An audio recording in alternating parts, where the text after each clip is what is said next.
അപൂർവങ്ങളിൽ അപൂർവമായ കേസ്. നെന്മാറ ഇരട്ട കൊലപാതക കേസിൽ പ്രതി ചെന്താമരയ്ക്ക് തൂക്കുകയർ വിധിച്ചിരിക്കുകയാണ്.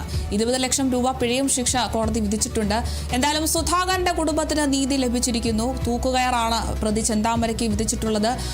3 പേരെ പട്ടാപ്പകൽ വെട്ടി കൊലപ്പെടുത്തിയ പ്രതി ചെന്താമരയ്ക്കാണ് ഇപ്പോൾ തൂക്കുകയർ വിധിച്ചിരിക്കുന്നത്. 1.5 വർഷത്തിന് ശേഷമാണ് ഈ ഒരു വിധി വരുന്നത്. വിവരങ്ങളുമായി ഡി ബിനോയ് ആണ് ചേരുന്നത്. ബിനോയ്, ഈ ഒരു ചെന്താമരയുടെ കാര്യം എടുക്കുകയാണെങ്കിൽ എല്ലാ റിപ്പോർട്ടുകളും, എല്ലാ ശാസ്ത്രീയ തെളിവുകളും, എല്ലാ സാക്ഷിമൊഴികളും ഒക്കെ ചെന്താമരയ്ക്കെതിരെയാണ്. തെളിവുകളെല്ലാം എതിരെയാണ്. ഒപ്പം തന്നെ ഇയാൾക്ക് മാനസാന്തരം ഉണ്ടാകുന്നില്ല. കുറ്റം തെളിഞ്ഞ ദിവസം തന്നെ ഇയാൾ കോടതി മുറിയിൽ വലിയൊരു വെല്ലുവിളി ഉയർത്തിയിരുന്നു. അതോടൊപ്പം തന്നെ ഒരു നാടിനെ ഒന്നാകെ ഭീഷണിയിലാക്കിയ ഒരു വലിയൊരു കൊടും കുറ്റവാളിയാണ് ഇപ്പോൾ തൂക്കുകയർ വിധിച്ചിരിക്കുന്നത്. വിശദാംശങ്ങൾ എങ്ങനെയാണ്? പ്രോസിക്യൂഷൻ്റെ വാദം എല്ലാം തന്നെ ശരിവയ്ക്കുന്ന തരത്തിലായിരുന്നു ശിക്ഷ എന്ന് വേണമെങ്കിൽ പറയാൻ കഴിയും. കാരണം ഓരോ കാര്യങ്ങളും അക്കമിട്ട് പ്രോസിക്യൂഷന് കോടതിക്ക് മുന്നിൽ നിരത്താൻ കഴിഞ്ഞിരിക്കുന്നു. കൊലപാതകത്തിന് ഇടയായ സാഹചര്യങ്ങൾ, കൊലപാതകവുമായി ബന്ധപ്പെട്ട് പിന്നീട് നടത്തിയിട്ടുള്ള രക്ഷപ്പെടാൻ നടത്തിയിട്ടുള്ള ശ്രമങ്ങൾ ഉൾപ്പെടെ എല്ലാം വ്യക്തമായി കോടതിക്ക് മുന്നിൽ പ്രോസിക്യൂഷന് ഹാജരാക്കാൻ, തെളിവുകളായിട്ടും സാക്ഷിമൊഴിയായിട്ടുമൊക്കെ ഹാജരാക്കാൻ കഴിഞ്ഞതാണ് ഈ കേസിൻ്റെ ഏറ്റവും വലിയ നേട്ടം എന്ന് തന്നെ പറയേണ്ടി വരും. പ്രത്യേകിച്ചും ഈ കേസിനെ സംബന്ധിച്ചിടത്തോളം ഇതൊരു മുൻകൂർ വൈരാഗ്യത്തോടുകൂടി നടത്തിയ കൊലപാതകം തന്നെയാണ്. കാരണം സജിതയെ ആദ്യം കൊല നടത്തുന്നു. അതിനുശേഷം അദ്ദേഹം ഈ ചെന്താമരയെ ജയിലിലേക്ക് മാറ്റപ്പെടുന്നു. ജയിലിൽ നിന്നും ജാമ്യത്തിൽ പുറത്തിറങ്ങിയതിന് ശേഷം മുൻ വൈരാഗ്യത്തോട് നടത്തിയ ഒരു ക്രൂരകൃത്യം എന്നാണ് കോടതിക്ക് മുന്നിൽ പ്രോസിക്യൂഷൻ വാദിച്ചത്. പ്രത്യേകിച്ചും ആ കുടുംബത്തെ പൂർണ്ണമായും ഉന്മൂലനം ചെയ്യുക എന്ന ലക്ഷ്യത്തോടുകൂടി നടത്തിയ ഒരു ക്രൂരകൃത്യം. ആ ക്രൂരകൃത്യത്തിലെ ആ കൊലപാതകം നടത്തിയിരിക്കുന്ന ചെന്താമരയ്ക്ക് വധക്കുറ്റം അല്ലെങ്കിൽ തൂക്കുകയറിനപ്പുറം മറ്റൊരൊന്നും നൽകാൻ കഴിയില്ല എന്ന് പ്രോസിക്യൂഷൻ കൃത്യമായി തെളിവുകൾ നിരത്തിക്കൊണ്ട് തന്നെ വാദിച്ചിരുന്നു. അതാണ് ചെന്താമരയ്ക്ക് തൂക്കുകയർ എന്നതിലേക്ക് എത്തിച്ചേരാൻ കോടതി കഴിഞ്ഞിരിക്കുന്നത്. പ്രത്യേകിച്ചും ഇതിനകത്ത് പല സമയങ്ങളിലായി ചെന്താമര ആ കുടുംബത്തെ ഭീഷണിപ്പെടുത്തിയിട്ടുണ്ട്. അതായത് ഈ പറയുന്ന സജിതയുടെ കുടുംബത്തെ ആ കുടുംബത്തെ പല സമയങ്ങളിലായി പല രീതിയിൽ കുടുംബത്തെ ഭീഷണിപ്പെടുത്തിയിരുന്നു എന്നുള്ളതാണ് വ്യക്തമാക്കാൻ കഴിയുന്നത്. കാരണം ആദ്യം ഈ ചെന്താമരയുടെ കുടുംബത്തിന് തകർച്ച ഉണ്ടാക്കാൻ കാരണക്കാരിയായി മാറിയ സജിതയാണെന്നും ആ സജിതയെ കൊല ചെയ്തതിനു ശേഷം കോടതിയിലെ കേസ് വിചാരണ നടക്കുന്ന സമയത്ത് അയാൾ റിമാൻഡിലായിരുന്നു. റിമാൻഡ് സമയത്ത് തന്നെ ജാമ്യത്തിൽ ഇറങ്ങുന്നു. ജാമ്യ വ്യവസ്ഥകൾ ലംഘിച്ചുകൊണ്ടാണ് ലക്ഷ്മിയെയും മകൻ സുധാകരനെയും കൊലപ്പെടുത്തുന്നത്. ഇതിലൊരു വീഴ്ച പറ്റിയിരിക്കുന്നത് ഈ പല പ്രാവശ്യം ചെന്താമര ഈ പോത്തുണ്ടി എന്ന് പറയുന്ന സ്ഥലത്ത് എത്തുന്നു. ആ സ്ഥലത്ത് പ്രവേശിക്കരുതെന്ന് ചെന്താമരയ്ക്ക് വിലക്കുണ്ടായിരുന്നു. പക്ഷേ ഈ എത്തിയതിനു ശേഷം വധഭീഷണി മുഴക്കിക്കൊണ്ടായിരുന്നു ചെന്താമര അവിടെ എത്തിയത്. പല ആവർത്തി സുധാകരന് എതിരെയൊക്കെ തന്നെ വധഭീഷണി ഉയർത്തിയിരുന്നു. ഈ വിവരം പോലീസിനെ അറിയിച്ചെങ്കിലും ഒരു മുൻകരുതൽ എന്ന നിലയ്ക്ക് പോലീസിന് കൃത്യമായി ഒന്നും ചെയ്തില്ല. അത് കൃത്യമായി മുതലെടുക്കുവാൻ ചെന്താമരയ്ക്ക് കഴിഞ്ഞിരിക്കുന്നു. കൃത്യമായി അതൊരു കൊലപാതകം തന്നെ നടത്താൻ കഴിഞ്ഞിരിക്കുന്നു. 2 പേരെയാണ് ഒരു ദിവസം കൊല ചെയ്തിരിക്കുന്നത്. ആ കൊലപാതകം നടത്തിയതിന് മുതൽ ഒളിവിൽ പോയി തിരിച്ചു വരുന്നത് വരെയുള്ള കൃത്യമായ കാര്യങ്ങൾ കോടതിക്ക് മുന്നിൽ തെളിവുകൾ സഹിതം പ്രോസിക്യൂഷനും ഒപ്പം തന്നെ അന്വേഷണ സംഘത്തിനും ഹാജരാക്കാൻ കഴിഞ്ഞു എന്നുള്ളതാണ് ഏറ്റവും വലിയ പ്രത്യേകത. കൊല ചെയ്യുന്നതിന് വേണ്ടി ഉപയോഗിച്ച കത്തി, ആ കത്തിയുടെ പിടി ഒരു മരത്തടി കൊണ്ടുണ്ടാക്കിയ അല്ല മരം കൊണ്ടുണ്ടാക്കിയ പിടിയായിരുന്നു. ആ പിടിയിൽ നടത്തിയ ശാസ്ത്രീയ പരിശോധനയിൽ അല്ലെങ്കിൽ DNA പരിശോധനയിൽ സുധാകരൻ്റെ രക്തസാമ്പിളുകളും ഒപ്പം തന്നെ അമ്മ ലക്ഷ്മിയുടെ രക്തസാമ്പിളുകളും ചെന്താമരയുടേതായ തെളിവുകൾ ലഭിച്ചിരിക്കുന്നു. അങ്ങനെ ഉള്ള ശാസ്ത്രീയ തെളിവുകൾ ഒന്നുപോലും നഷ്ടപ്പെടാതെ കൃത്യമായും എടുത്ത് മുന്നോട്ട് പോയി. അതിനെല്ലാം ഉപരിയായി കൊലപാതകത്തിന് ശേഷം സുധാകരൻ്റെ വീട്ടിൽ നിന്നും ചെന്താമരയുടെ വീട്ടിലേക്ക് പോകുന്നു. അവിടെ നിന്നും ആ പിറകുവശം വഴിയാണ് പട്ടായി എന്ന് പറയുന്ന ആ മലമുകളിലേക്ക് പോകുന്നത്. ഇതിനിടയിൽ അദ്ദേഹത്തിൻ്റെ അല്ലെങ്കിൽ ചെന്താമരയുടെ കൈയിലും സമീപത്തുള്ള മുള്ളിൽ ഉടക്കുകയും അത് കീറുകയും ചെയ്തിരുന്നു. അതിൻ്റെ തുണ്ട് കഷ്ണങ്ങൾ അങ്ങനെ തുടങ്ങി ആദ്യഘട്ടത്തിൽ ഒളിവിലിരുന്ന ആ സ്ഥലത്ത്, അതായത് ഈ സമീപത്തുണ്ടായിരുന്ന ഒരു കുന്നിൻ ചെരുവിലെ ഗുഹയ്ക്കകത്തായിരുന്നു ചെന്താമര ഒരു ദിവസം കഴിച്ചുകൂട്ടിയത്. ആ കഴിച്ചുകൂട്ടിയ സമയത്ത് അവിടെ നിന്ന് ശേഖരിച്ച തെളിവുകൾ അങ്ങനെ തുടങ്ങി പരമാവധി ഏറ്റവും ചെറിയ തെളിവുകൾ വരെ ശേഖരിച്ചുകൊണ്ട് നടത്തിയ ഒരു അന്വേഷണം, അത് പഴുതടച്ച് നടത്തിയ ഒരു അന്വേഷണം എന്ന് വേണമെങ്കിൽ പറയാം. അത്തരത്തിൽ ആ അന്വേഷണം കൃത്യമായി നടത്തുകയും 56 ദിവസം കൊണ്ട്, അതായത് കൊലപാതകം നടന്ന് 56 ദിവസം കൊണ്ട് തന്നെ കുറ്റപത്രം നൽകാൻ കഴിഞ്ഞു എന്നുള്ളതാണ് എന്നുള്ളതാണ് ഈ കേസിൻ്റെ അന്വേഷണത്തിൻ്റെ ഏറ്റവും പ്രധാനപ്പെട്ട കാര്യം. അതിനെല്ലാം ഉപരി വിചാരണ നടന്ന വേളയിൽ തന്നെ ഈ കേസിൻ്റെ അല്ലെങ്കിൽ ഈ കേസിൻ്റെ വിചാരണ എങ്ങനെ ആയിരിക്കും, ഏതൊക്കെ തരത്തിലായിരിക്കും നടക്കാൻ സാധ്യത എന്ന് മനസ്സിലാക്കിക്കൊണ്ട് പോലീസ് ഉദ്യോഗസ്ഥർ തന്നെ ഒരു മോക്ക് കോടതി സൃഷ്ടിച്ചുകൊണ്ട് അതിനകത്ത് വാദപ്രതിവാദങ്ങൾ നടത്തി എങ്ങനെ പ്രോസിക്യൂഷൻ ഏതൊക്കെ കാര്യങ്ങൾ കോടതിക്ക് മുന്നിൽ നിരത്തണം എന്ന് വ്യക്തമായി ധാരണയുണ്ടാക്കിയാണ് ഈ കേസിന് വേണ്ടി ഓരോ ഉദ്യോഗസ്ഥരും കോടതിയിലേക്ക് എത്തിയത്. അങ്ങനെ തുടങ്ങി കേസിൽ ഒരു വീഴ്ച പോലും സംഭവിക്കാൻ പാടില്ല എന്ന ദൃഢനിശ്ചയത്തോടു കൂടിയായിരുന്നു അന്വേഷണ സംഘവും പ്രോസിക്യൂഷനും ഒരുമിച്ച് നീങ്ങിയത്. അതിൻ്റെ ഒരു കൃത്യമായൊരു വിജയം എന്ന് വേണമെങ്കിൽ ഈ വിധിയെ നമുക്ക് പറയാൻ കഴിയും. കാരണം അത്ര കണ്ട് ദാരുണമായ ഒരു കൊലപാതകം, ഒന്നല്ല രണ്ടല്ല, ഒരു കുടുംബത്തിലെ 3 പേരെയാണ് ഈ ചെന്താമര വധിച്ചത്. അപ്പോൾ ഇതിനകത്ത് നിന്നും കൃത്യമായി പ്രോസിക്യൂഷന് കോടതിയിൽ തെളിയിക്കാൻ കഴിഞ്ഞിരിക്കുന്നു മുൻവൈരാഗ്യത്തിൻ്റെ ഭാഗമായി അതിനുമെല്ലാം അപ്പുറത്തേക്ക് ചില അന്ധവിശ്വാസങ്ങളുടെയും ദുർമന്ത്രവാദങ്ങളുടെയും ഒക്കെ ഇതിലൊക്കെ അമിതമായി വിശ്വസിച്ചിരുന്ന ചെന്താമര അയാളുടെ കുടുംബത്തിലുണ്ടായ പ്രശ്നങ്ങൾക്ക് കാരണക്കാരൻ സുധാകരൻ്റെ ഭാര്യ സജിതയാണെന്ന് തെറ്റായി വിശ്വസിക്കുന്നു. അങ്ങനെ സജിതയെ ആദ്യം കൊലപ്പെടുത്തുന്നു. അങ്ങനെ തുടങ്ങി ഒരു സീരിയലായിട്ടുള്ള അല്ലെങ്കിൽ ശ്രേണിയായിട്ടുള്ള ഒരു കൊലപാതകം നടത്തി ആ കൊലപാതകങ്ങളെല്ലാം തന്നെ വൈരാഗ്യപൂർവ്വമാണ് നടത്തിയതെന്ന് വ്യക്തമാക്കുവാൻ കോടതിക്ക് മുമ്പിൽ തെളിയിക്കുവാൻ കഴിഞ്ഞു എന്നുള്ളതാണ് ഈ കേസിൻ്റെ ഏറ്റവും പ്രധാനപ്പെട്ട കാര്യം.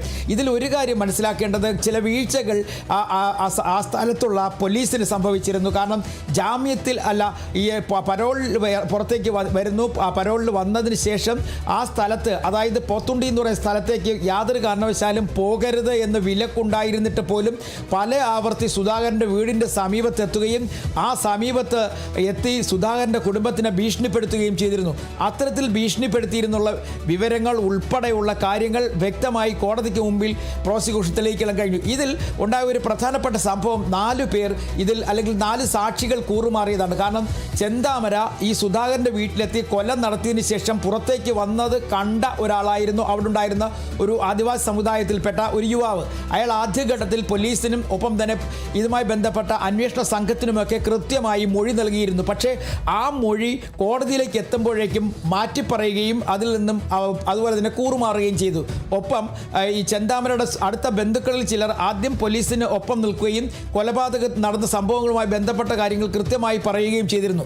അവരിൽപ്പെട്ട 4 പേർ ആണ് ഈ കേസിൻ്റെ വിചാരണ വേളയിൽ അവസാന ഘട്ടത്തിൽ കൂറുമാറിയത്. പക്ഷേ അതൊന്നും തന്നെ കേസിനെ ഒരു തരത്തിലും ബാധിച്ചില്ല, കേസുമായി ബന്ധപ്പെട്ട വാദങ്ങളെ ബാധിച്ചില്ല എന്നുള്ളതാണ് ഒരു ശ്രദ്ധേയമായ കാര്യം. പിന്നീട് ഈ പ്രോസിക്യൂഷനിൽ അല്ലെങ്കിൽ ഈ പ്രതിയെ രക്ഷപ്പെടുത്തുന്നതിന് വേണ്ടി പ്രതിഭാഗം നടത്തിയ നീക്കങ്ങൾ, അതിലൊന്ന് പ്രധാനപ്പെട്ട കാരണം ഈ പ്രതിക്ക് മാനസാന്തരത്തിനുള്ള സാധ്യതയുണ്ട്, 2 ഇയാൾക്ക് മാനസികമായി പ്രശ്നങ്ങളുണ്ട് എന്നൊക്കെ കോടതിക്ക് മുന്നിൽ സമർത്ഥിക്കാൻ പ്രതിഭാഗത്തിൻ്റെ അഭിഭാഷകർ ശ്രമിച്ചിരുന്നെങ്കിൽ തന്നെയും പക്ഷേ അതൊന്നും നിലനിന്നില്ല, അതൊന്നും കൃത്യമായി കോടതി മുഖവിലേക്ക് എടുത്തില്ല എന്നുള്ളതാണ് മറ്റൊരു പ്രധാനപ്പെട്ട കാര്യം. കാരണം കൃത്യമായും ആ കുടുംബത്തിൻ്റെ കണ്ണുനീർ, ആ കുടുംബത്തിൻ്റെ വിഷമം, ആ കുടുംബത്തിൻ്റെ ദുഃഖം അത് കൃത്യമായി കോടതിക്ക് മുന്നിൽ പ്രോസിക്യൂഷന് എത്തിക്കാൻ കഴിഞ്ഞു. ആ എത്തിച്ചതിൻ്റെ വലിയ തരത്തിലുള്ള ഒരു വിജയം അതാണ് ഈ വിധി എന്ന് വേണമെങ്കിൽ പറഞ്ഞു വെക്കാൻ കഴിയും. അത്രയധികം ക്രൂരമായ ഒരു കൊലപാതകം, ആ കൊലപാതകം നടത്തിയതിനു ശേഷം കോടതിക്ക് മുന്നിൽ അയാൾ കുറ്റക്കാരനാണെന്ന് ജൂലൈ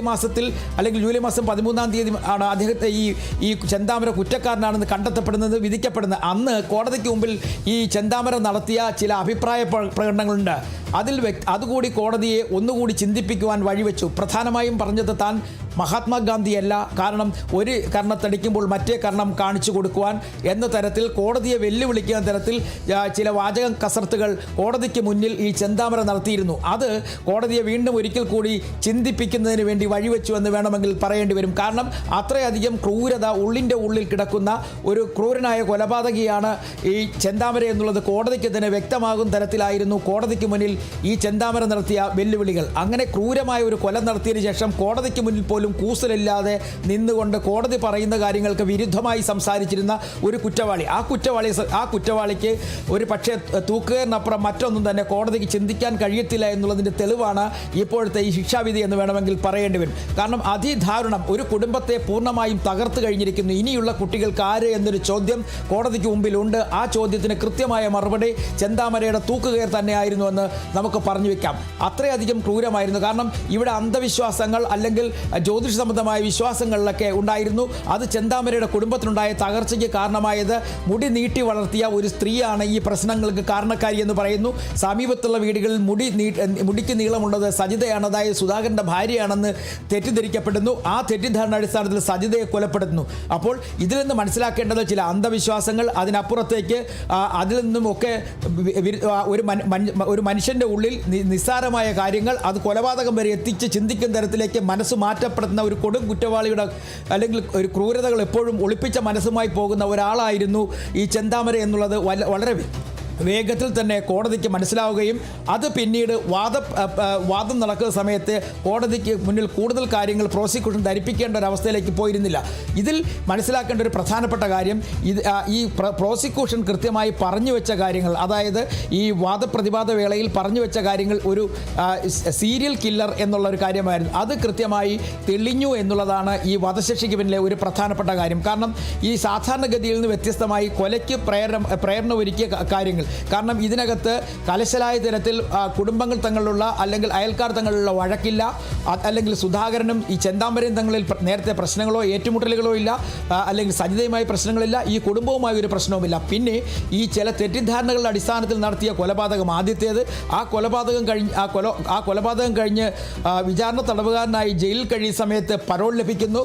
ആ പരോളിലെ നിയമവ്യവസ്ഥകൾ ലംഘിച്ചുകൊണ്ട് പോത്തുണ്ടിയിലേക്ക് എത്തപ്പെടുന്നു. ആ പോത്തുണ്ടിയിൽ എത്തിയതിനു ശേഷം വീണ്ടും കൊല ചെയ്യാൻ ഉള്ള ഒരു മാനസികമായ തയ്യാറെടുപ്പ് നടത്തിക്കൊണ്ട് കൊലവിളി നടത്തിക്കൊണ്ട് സുധാകരൻ്റെ മുന്നിലേക്ക് എത്തപ്പെടുന്നു. അവരുടെ വീട്ടിൽ മുന്നിൽ നിന്ന് വെല്ലുവിളി ഉയർത്തുന്നു. പക്ഷേ ഇതിന് തക്കതായ പരാതികൾ സമീപത്തെ പോലീസ് സ്റ്റേഷനിൽ നൽകിയിട്ട് പോലും ആ പരാതി അംഗീകരിക്കാനോ ആ പരാതിയിന്മേൽ നടപടിയെടുക്കാനോ പോലീസ് അന്ന് നടപടിയെടുക്കാതിരുന്നത് ഒരു പക്ഷേ ഈ രണ്ട് ജീവനുകൾ നഷ്ടപ്പെടാൻ കാരണമായി എന്ന് വേണമെങ്കിൽ പറഞ്ഞു വെക്കാൻ കഴിയും. പക്ഷേ എങ്കിൽ തന്നെയും ആ നിഷ്ഠൂരമായ അല്ലെങ്കിൽ ആ അതിക്രൂരമായ കൊലപാതകം, ആ കൊലപാതകത്തിന് ശേഷം ചെന്താമര നടത്തിയിട്ടുള്ള ഓരോ ചലനങ്ങളും കൃത്യമായി അതെല്ലാം തന്നെ പ്രോസിക്യൂഷൻ കോടതിക്ക് മുന്നിൽ പറയുകയുണ്ടായി. കാരണം ഈ ഒളിവിൽ കഴിഞ്ഞതിന് ശേഷം ഇയാളെ നാട്ടുകാരും പോലീസും ചേർന്ന് പിടികൂടി രാത്രി പോലീസ് സ്റ്റേഷനിലേക്ക് കൊണ്ടുവരുന്നു. അപ്പോഴേക്കും ഇയാൾ ആവശ്യപ്പെട്ട ഭക്ഷണം, ഇയാൾക്ക് ഇഷ്ടപ്പെട്ട ഭക്ഷണം, ഇതൊക്കെ തന്നെ വളരെ ശ്രദ്ധയായി തന്നെ കോടതി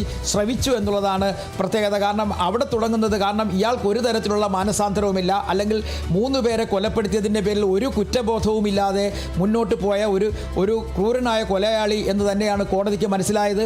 അതുകൊണ്ട് തന്നെയാണ് അവസാനം തൂക്കുകയറിലേക്ക് എത്തപ്പെട്ടതും. ഇനി ഒരു പ്രത്യേകത കൂടിയുള്ളത്, ഇനി ഈ 20 ലക്ഷം രൂപ ആ കുടുംബത്തിന് പിഴത്തുകയായി നൽകണം എന്നുള്ളതാണ്. സാധാരണഗതിയിൽ കോടതി ഇങ്ങനെയൊരു ശിക്ഷാവിധിയിലേക്ക് കടക്കുന്ന പതിവില്ല. വധശിക്ഷയ്ക്ക് കഴിഞ്ഞിട്ട് അല്ലെങ്കിൽ ചെറിയൊരു പിഴയിലേക്കൊക്കെ പോകുമെന്നുള്ളതാണ് അതിനൊരു പ്രധാനപ്പെട്ട കാര്യമായി നമ്മൾ മനസ്സിലാക്കേണ്ടത്.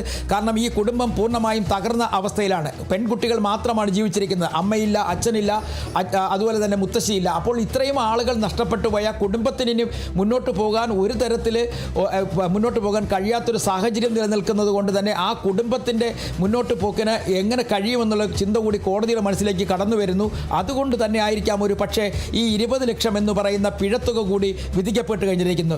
ഇത് ഒരു പക്ഷേ കേരളത്തിൻ്റെ അല്ലെങ്കിൽ കേരളം കണ്ടിട്ടുള്ളതിൽ മലയാളികളുടെ മനസാക്ഷിയെ വല്ലാതെ ഞെട്ടിച്ച ഒരു കൊലപാതകം ആണ് എന്ന് അന്ന് തന്നെ പറയപ്പെട്ടിരുന്നു. കാരണം ഒരു കുടുംബത്തിലെ 3 പേരെ വ്യത്യസ്ത സമയങ്ങളിൽ വ്യത്യസ്ത രീതിയിൽ കൊലപ്പെടുത്തി എന്നുള്ളതാണ്. ഇനി ഒരു പ്രധാനപ്പെട്ട കാര്യം, കൊല ചെയ്യുക എന്ന ലക്ഷ്യം തന്നെയായിരുന്നു, അല്ലെങ്കിൽ കുടുംബത്തെ പൂർണ്ണമായും ഇല്ലാതാക്കുക എന്ന ലക്ഷ്യത്തോടു കൂടി തന്നെയാണ് ഇയാൾ ജയിലിൽ നിന്നും പരോളിൽ ഇറങ്ങിയത് എന്ന് വ്യക്തമാണ്. കാരണം പരോളിൽ ഇറങ്ങിയതിന് ശേഷം കൊലപ്പെടുത്തുന്നതിന് പ്രാപ്തമായ തരത്തിലുള്ള ആയുധങ്ങൾ തയ്യാറാക്കുന്നു.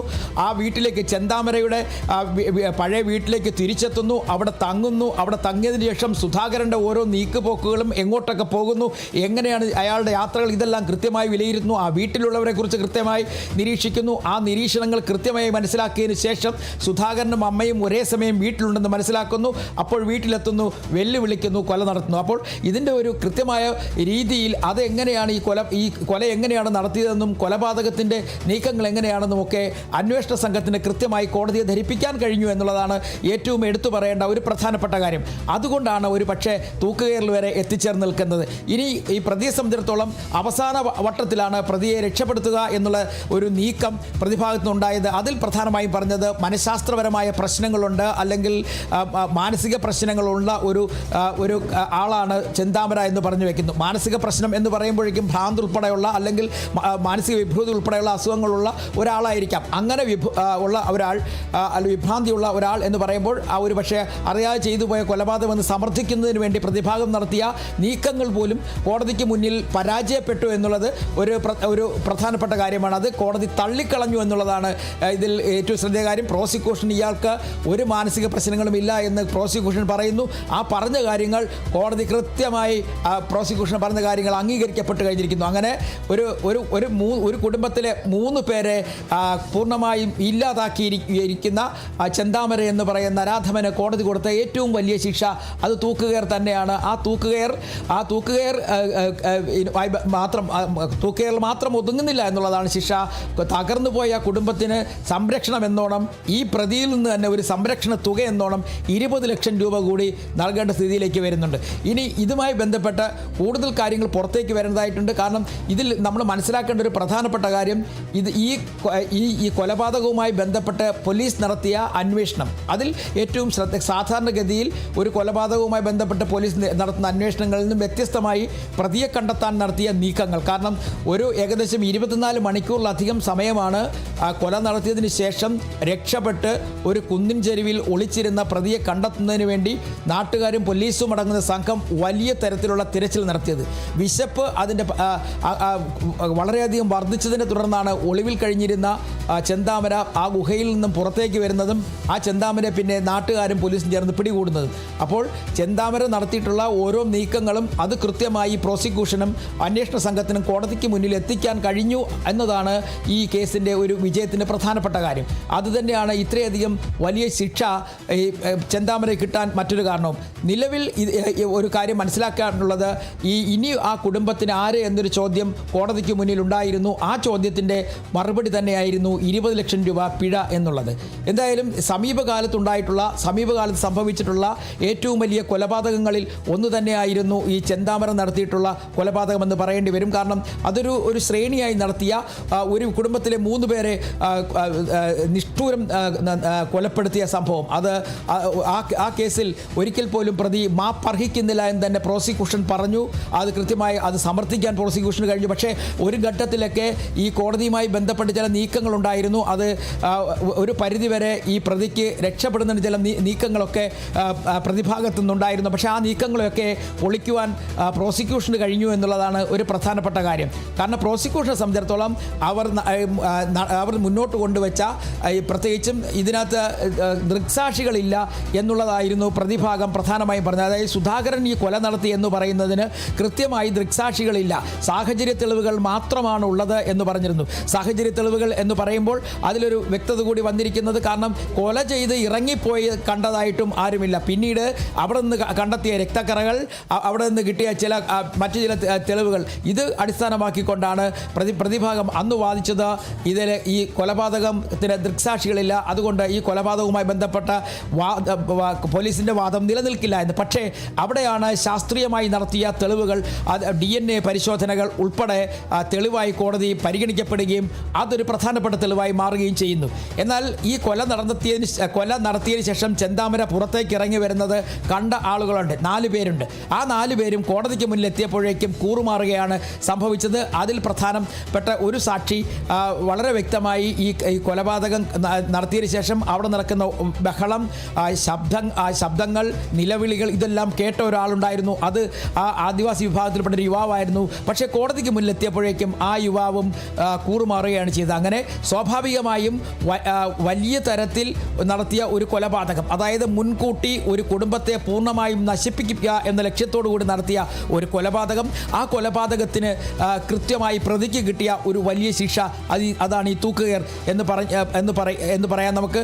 എന്തായാലും ഈ സമീപ ഭാവിയിലെങ്ങും കേരളത്തിൽ ഇത്തരത്തിലൊരു കൊല നടന്നു. ശരി, വ്യക്തമാണ്. എന്തായാലും ഒരു നാടൊന്നാകെ ഇപ്പോൾ സന്തോഷത്തിലാണ്. പ്രതി ചെന്താമരയ്ക്ക് വധശിക്ഷ ലഭിച്ചതിൽ ഇപ്പോൾ വലിയ സന്തോഷത്തിലാണ് ഈ ഒരു പ്രദേശവാസികളൊന്നാകെ. നമ്മൾ കേട്ടതാണ്, വാർഡ് മെമ്പറൊക്കെ പ്രതികരിച്ചിരുന്നു.